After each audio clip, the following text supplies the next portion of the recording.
শিশুটির হাতে মোবাইল, মোবাইলের স্ক্রিনে রিলস, অন্তহীন অর্থহীন, শালীন অশালীন, ভেদাভেদ জ্ঞানহীন রিলস। শিশুটি দেখে যাচ্ছে টানা, নড়া নেই, চড়া নেই, মাথা খাটানো নেই।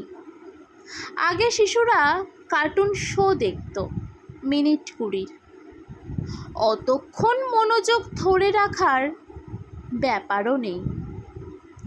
2-1 মিনিটের রিল চলছে পরপর, পরের পর। শিশুটি কাউকে বিরক্ত করে না, চেঁচামেচিও করে না, ঘরদোর নোংরা করে না। ভালো ব্যবস্থা, তাই না? বেশ সুবিধার।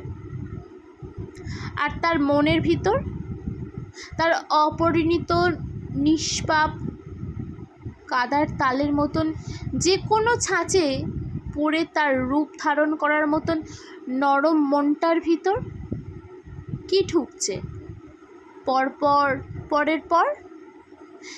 একটু কোনো সুস্থ চিন্তা, একটু কোনো শোভন বিনোদন? কি মনে হয়? দয়া করে আপনার পরিবারের ক্ষুদে সদস্যটির হাত থেকে মোবাইলটা নিয়ে একটি বই ধরান। হ্যাঁ, মানছি এখনই পড়তে পারে না, হয়তো পড়ে দিতে হবে। আপনি ব্যস্ত, সত্যিই খুব ব্যস্ত, সেটাও জানি।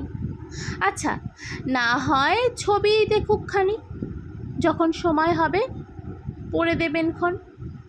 ছিঁড়ে ফেলবে, নষ্ট করবে?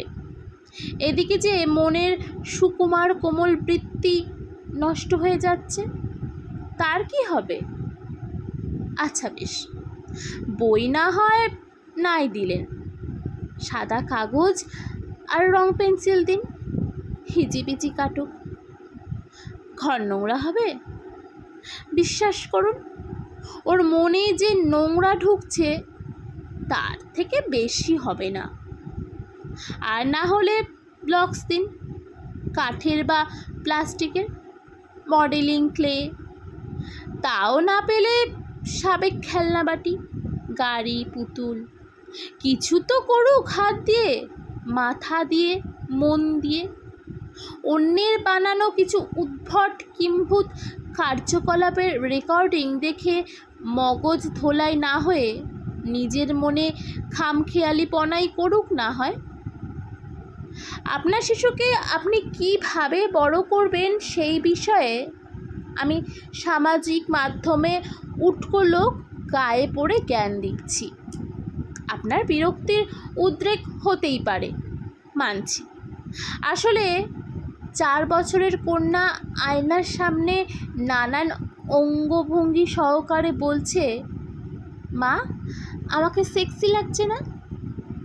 আর মা বাবা গদগদ হয়ে বলছেন, দেখেছো কী সব বলে, কোথায় যে শেখে কে জানে।